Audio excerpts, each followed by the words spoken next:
প্রশ্ন ১, কোনো বৃহত্তম সংখ্যা দ্বারা ৬৯, ৯৩, ২৪৬ কে ভাগ করলে কোনো ভাগশেষ থাকবে না। এই বৃহত্তম সংখ্যা দ্বারা, কোনো বৃহত্তম সংখ্যা দ্বারা এই ধরনের লাইন দেখলেই সাধারণত আমরা যে কাজটা করব সেটা হচ্ছে এই সংখ্যাগুলোর গসাগু বের করব। গসাগু বের করলে যে সংখ্যাটা পাবো সেইটাই হচ্ছে আমাদের কাঙ্ক্ষিত সংখ্যা। তাহলে কিভাবে করতে পারি? প্রথমে ভাগ প্রক্রিয়াতে যদি আমরা করি, ৬৯ হচ্ছে আমাদের ভাজক আর ৯৩ হচ্ছে আমাদের ভাজ্য। এখন ৯৩, ৬৯ একবার যাচ্ছে, লিখলাম ৬৯, ৩ হয়ে গেল ১৩, ১৩ থেকে ৯ বাদ দিলে হচ্ছে ৪, হাতে ১, ৬ হয়ে গেল ৭, ৯ থেকে ৭ বাদ দিলে ২। এরপরে কত নামলো এখানে? এই ৬৯ যেটা আগে ছিল ভাজক এখন হয়ে গেল ভাজ্য। ২ বার যাচ্ছে ৪৮, অর্থাৎ ১ নামলো আর ৬ এর থেকে ২ বাদ দিলে ২ নামলো। তাহলে কত আসতেছে? ২৪। একবার, তাহলে কত আসতেছে এখানে? ২১। ২৪ এর থেকে ১ বাদ ২১ বাদ দিলে ৩।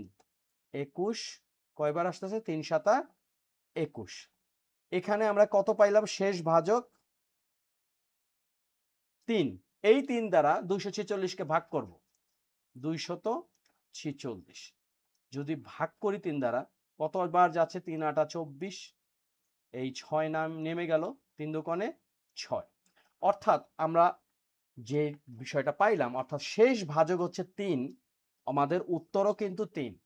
এখন খেয়াল করে দেখো, এই ৩ দ্বারা আমরা যদি ৬৯ কে ভাগ করি কোনো ভাগশেষ থাকবে না, ৯৩ কে করলেও থাকবে না, ৪৬ কে করলেও থাকবে না।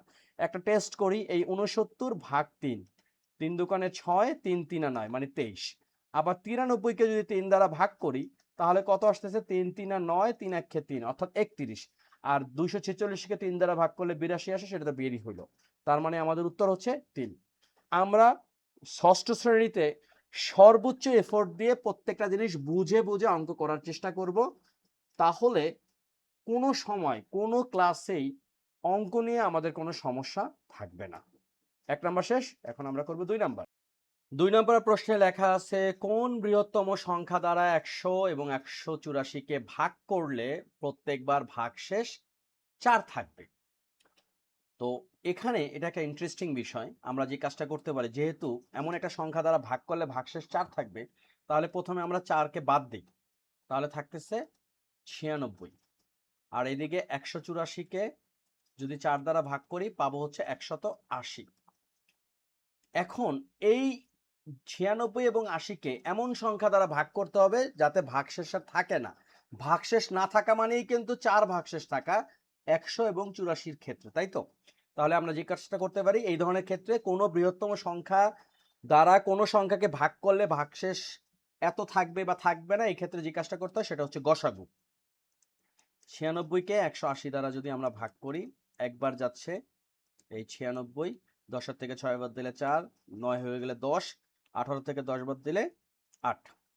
এরপর হচ্ছে ৯৬, একবার যাচ্ছে ৮৪, তাহলে ৬ এর থেকে ৪ বাদ দিলে ২ আর ৯ এর থেকে ৮ বাদ দিলে ১। এই হলো ৮৪। কত হয়ে গেল? ৭ বারং ৮৪। এক্ষেত্রে আমাদের উত্তর হচ্ছে ১২। অর্থাৎ ১০০ কে আমরা যদি ১২ দ্বারা ভাগ করি তাহলে ৭ বারং কত? ৮ বারং ৯৬, তাই না? ৮ বারং ৯৬। লক্ষ্য করো এই যে ৪ আমাদের ভাগশেষ থাকতেছে। আবার আমরা যদি ১৮৪ কে যদি ১২ দ্বারা ভাগ করি তাহলে ১২ একে ১২, ৮ এর থেকে ৬ বাদ দিলে ২ বাদ দিলে ৬ আর ৪ কত আসতেছে? ৫ বারং ৬০। লক্ষ্য করো এই যে ৪ ভাগশেষ থাকতেছে। তার মানে আমাদের কাঙ্ক্ষিত উত্তর ১২। প্রশ্ন ৩, ২৮, ৪৮, ৭২ ও ৯৬ এর গসাগু কত? আমরা এক্ষেত্রেও ভাগ প্রক্রিয়ার মাধ্যমে গসাগু নির্ণয় করব। প্রথমে এই ২৮ কে ৪৮ দ্বারা যদি ভাগ করি পাবো হচ্ছে ১, এইদিকে হচ্ছে ২৮, ৮ এর থেকে ৮ বাদ দিলে ০, ৪ এর থেকে ২ বাদ দিলে ২। এরপর এই ২৮ হয়ে গেল আমাদের ভাজ্য, ২০ হচ্ছে ভাজক। আমাদের শেষ ভাজক হচ্ছে গসাগু। আবারও একবার ২০, ৮, ২০, ৮ দোকানে ১৬ হলো ৪, 8কে 4 দ্বারা ভাগ করলে 2 পাওয়া যাবে। এখানে আমরা যেটা পাচ্ছি শেষ ভাজক হচ্ছে 4। এই 4 দ্বারা আমরা যেটা করতে পারি 72কে ভাগ করতে পারি। তাহলে কত আসতেছে? 4 1 4 7 থেকে 4 বাদ দিলে 3 2 4 8 32। এখানেও আমাদের শেষ ভাজক আসছে 4। তারপরে হচ্ছে 96। 96কে যদি 4 দ্বারা ভাগ করি 4 দোকানে 8, 9 থেকে 8 বাদ দিলে 1 হলো 6, 4 4 16। তাহলে আমরা দেখতে পাচ্ছি আমাদের শেষ ভাজক হচ্ছে 4, আমাদের উত্তরও হচ্ছে 4। তাহলে আমরা বলতে পারি 28, 48, 72 ও 96 এর গসাগু হচ্ছে 4। 4 নম্বর প্রশ্ন, 2 4 6 8 এর গসাগু কত? এটা খুবই সহজ বিষয়, এটা বুঝাই যাচ্ছে যে কত হতে পারে। আমরা এটা একটা অন্য পদ্ধতিতে করি। 2কে আমরা লিখতে পারি 1 গুণ 2, রাইট? অথবা 2 এর আমরা যদি বের করার চেষ্টা করি যে গুণনীয়ক কয়টি, 2 এর গুণনীয়ক হচ্ছে 1 এবং 2। 4 এর গুণনীয়ক কয়টি? 4কে আমরা লিখতে পারি 1 গুণ 4, 2 গুণ 2 4, অর্থাৎ 4 এর গুণনীয়ক হচ্ছে 1 এবং 2। 6 এর গুণনীয়ক কয়টি? 6কে লিখতে পারি 1 গুণ 6, 2 গুণ 3, রাইট? তার মানে 6 এর গুণনীয়ক হচ্ছে 1 2 3 6, তাই তো? আচ্ছা, 4 এর গুণনীয়ক কিন্তু 1 2 এবং 4, কারণ 4 নিজেও 4কে দ্বারা ভাগ করা যায়। এবং সর্বশেষ হচ্ছে 8।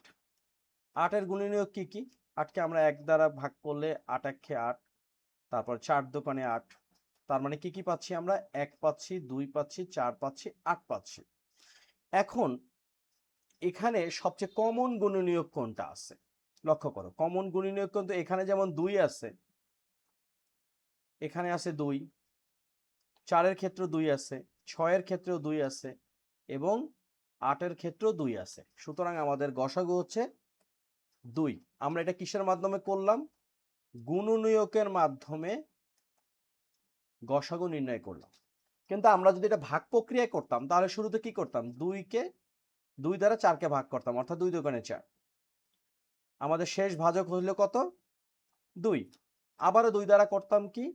6কে ভাগ করতাম, 3 দোকানে 6। শেষ ভাজক 2। আবার 2 দ্বারা 2 কি করতাম? 8কে 2 দ্বারা ভাগ করলে 4 দোকানে 8, পাইতাম কত? 2। সুতরাং ভাগ প্রক্রিয়া বলি বা গুণনীয়কের মাধ্যমে বলি, যেটা তোমাদের কাছে সহজ মনে হবে সেই পদ্ধতিতেই করবা। বাট আমার দৃষ্টিতে তুলনামূলক সহজ হচ্ছে ভাগ প্রক্রিয়া, রাইট? তো 4 নম্বর প্রশ্ন শেষ। কোন বৃহত্তম সংখ্যা দ্বারা 46 এবং 91কে ভাগ করলে প্রতি ক্ষেত্রে অবশিষ্ট থাকে 1? এক্ষেত্রে আমাদের কাজটা কি? প্রথমে হচ্ছে এই যে 46কে যদি আমরা 1 বিয়োগ করি পাবো হচ্ছে 45। আবার 91কে 1 দ্বারা যদি বিয়োগ করি তাহলে কত পাবো? পাবো হচ্ছে 90।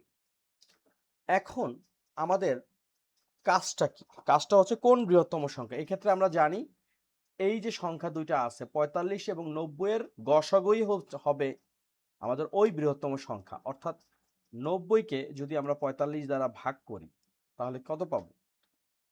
45 দোকানে 90, অর্থাৎ আমাদের উত্তর হচ্ছে 45। 6 নম্বর প্রশ্নটা খুবই গুরুত্বপূর্ণ একটা প্রশ্ন, অনেকে এই বিষয়টা নিয়ে কনফিউশনের মধ্যে থাকে। সাধারণত ইউক্লিডীয় প্রক্রিয়ায় বৃহত্তম সংখ্যাকে ক্ষুদ্রতম সংখ্যা দ্বারা কি করা হয়?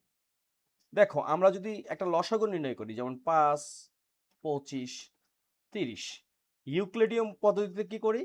ক্ষুদ্রতম সংখ্যা যেমন 5, এই দ্বারা 5কে কি করছি? আমরা ভাগ করছি, ভাগ করে পাইলাম 1। 25কে 5 দ্বারা ভাগ করে পাইলাম 5। 30কে 5 দ্বারা ভাগ করে পেলাম 6। সুতরাং এই যে কাজটা করলাম, কি কাজ করছি? আমরা ভাগ করছি। অর্থাৎ সাধারণত ইউক্লিডীয় প্রক্রিয়ায় বৃহত্তম সংখ্যাকে ক্ষুদ্রতর সংখ্যা দ্বারা ভাগ করা হয়। 7 নম্বর প্রশ্নটা খুবই গুরুত্বপূর্ণ। 3, 12, 15, 21 এর সাধারণ গুণনীয়ক কোনটি? আমরা 3কে কি লিখতে পারি? 3 এর সাধারণ গুণনীয়ক হচ্ছে 1 এবং 3। 12 সাধারণ গুণনীয়ক কি?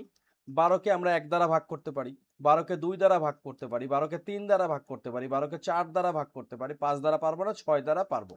7, 8, 9, 10, 11, 12কে 12 দ্বারাও আমরা ভাগ করতে পারবো, রাইট? এরপরে হচ্ছে 15।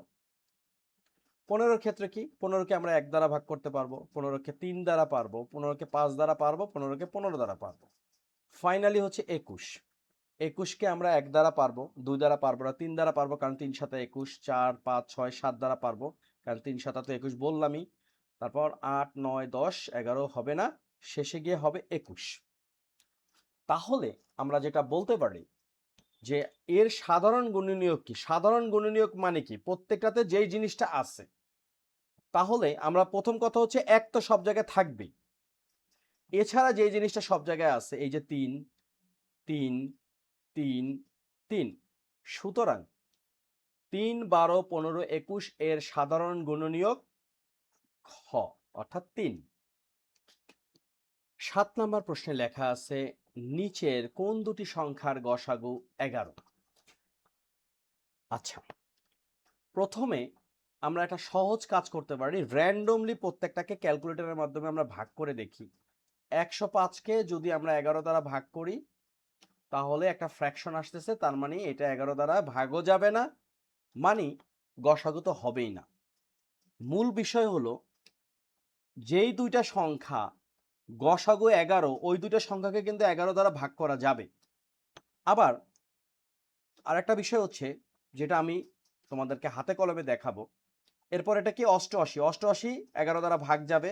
চেক করি 143কে কি 11 দ্বারা ভাগ করা যায়? যায়, কারণ 11 গুণ 13 হচ্ছে 143। এরপরে আমরা চেক করি 326 আর 407 যায় কিনা। আমরা ক্যালকুলেটরের মাধ্যমে দেখলাম এটা 11 দ্বারা ভাগ যায় না, কারণ 326কে 11 দ্বারা ভাগ করতে গেলে ফ্র্যাকশন চলে আসে, 29 পয়েন্ট সামথিং চলে আসে।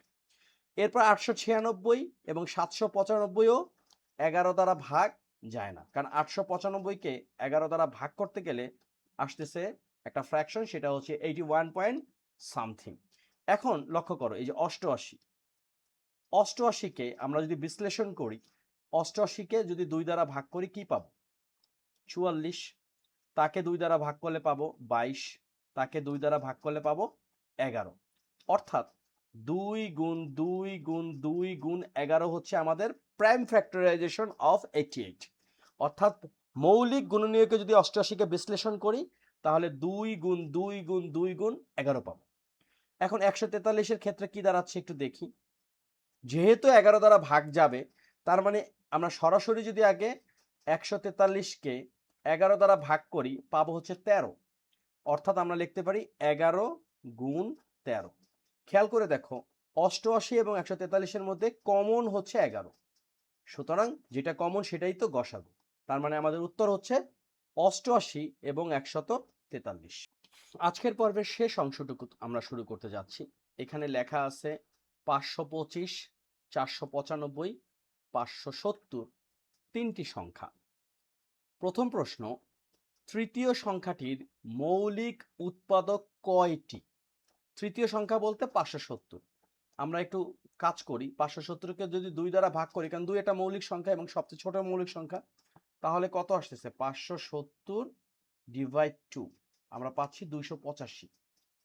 285, 285কে আমরা 3 দ্বারা ভাগ করতে পারবো, তাহলে কত আসতেছে? 3 9 27, 1 5, অর্থাৎ 3 5 15। আবার এই 95কে আমরা ভাগ করতে পারবো 5 দ্বারা, কত হবে? 5 দোকানে 8, 1 আর 3, অর্থাৎ 5 23 হচ্ছে কত? 95। এখন আমরা দেখতে পাচ্ছি এই 23 একটা মৌলিক সংখ্যা, তাহলে কয়টা আসতেছে? কয়টা সংখ্যা হচ্ছে? এখানে আমরা দেখতে পাচ্ছি যে এই 570-এর মৌলিক উৎপাদক হচ্ছে 2, 3, 5 এবং 23। 23-এ গিয়ে কেন থামলাম? কারণ 23 একটা মৌলিক সংখ্যা। তো সুতরাং আমরা এখানে দেখতে পাচ্ছি মোট 4টা সংখ্যা দ্বারা এই 570-কে ভাগ করা যাচ্ছে। সুতরাং তৃতীয় সংখ্যাটির মৌলিক উৎপাদক হচ্ছে 4টি। এরপরে বলছে দ্বিতীয় সংখ্যাটির সর্বোচ্চ মৌলিক উৎপাদক কোনটি? দ্বিতীয় সংখ্যা বলতে হচ্ছে কোনটা? এই যে 495। আমরা কি করতে পারি? 4 আর 9 হচ্ছে 13, 13কে 5 দ্বারা যদি যোগ করি 18, তার মানে এই সংখ্যাকে 3 দ্বারা ভাগ করা যায়। 4 এর ভিতরে যাচ্ছে 3 একে 3 একবার, 1 আর 9 তার মানে 3 6 18, আবার 1 থাকে, 3 5 15। এই 165কে আমরা আবারও 3 দ্বারা ভাগ করতে পারবো। 3 5 15, 1 আর 5 থাকে, 3 5 15। এরপরে কত যাচ্ছে? 5 দ্বারা, কারণ 5 11 55। 11 পর্যন্ত থেমে গেলাম কারণ 11 একটা মৌলিক সংখ্যা। তো এখানে বলছে দ্বিতীয় সংখ্যাটির সর্বোচ্চ মৌলিক উৎপাদক কোনটি? সর্বোচ্চ মৌলিক উৎপাদক হচ্ছে 11। উত্তর হচ্ছে গ 11। ওকে, দারুণ একটা প্রশ্নের সমাধান আমরা করলাম। এখন আমরা যেটা করব যে 10 নাম্বার এবং আজকের শেষ প্রশ্ন, সেটা হচ্ছে সংখ্যাগুলোর গসাগু কত। তো এটা আমরা একটু ফ্রেশ জায়গাতে করি। সংখ্যাগুলোর গসাগু কত, ভাগ প্রক্রিয়াতে করি। প্রথম কথা হচ্ছে যে 495কে 525 দ্বারা যদি ভাগ করি, এই হচ্ছে 495 আর এদিকে 525, কয়বার যায়? একবার। 495, আচ্ছা 5 থেকে 5 বাদ দিলে 0, 12 থেকে 9 বাদ দিলে 3। ওকে, এই পর্যন্ত থামলাম। এরপর কত? 495। 495কে কয়বার যাচ্ছে? একবার তো যাবেই, 30। তারপরে এই যে 9 নামলো, 1 নামলো। এরপরে এই যে 5 নামলো, কত আসতেছে? 6 দ্বারা যদি করি 180, তাহলে কত নামতেছে? 5। আর 9 থেকে 8 বাদ দিলে 1। আমাদের একটু জায়গাটাকে একটু আলাদা করতে হচ্ছে, একটু চাপিয়ে দেই। এই পুরোটাকে যদি একটু চাপিয়ে দেই তাহলে আমাদের অঙ্কটা সহজ হবে। আচ্ছা, আমাদের এই দাগটাকে বাদ দিয়ে দিই। ওকে, এখন আমরা যেটা করতে পারি, এই 15 তো একটা ভাজক, এরপরে এই 30 দ্বারা যদি আবার এই 30কে যদি 15 দ্বারা ভাগ করি, তাহলে কত আসছে? 15 দোকানে 30। 15 দোকানে হচ্ছে 30, তাই তো? 30। তাহলে এখানে আমরা পাচ্ছি কত? 15। এই 15 দ্বারা আবার করবো কি? আমরা 570কে ভাগ করব, তাই তো? 570 ভাগ হচ্ছে 15। জায়গার সংকুলন এক জায়গাতেই চাচ্ছি সবগুলো করতে, একটু উপরে উঠাই দিই। তাহলে যেটা হচ্ছে, কয়বার যাচ্ছে?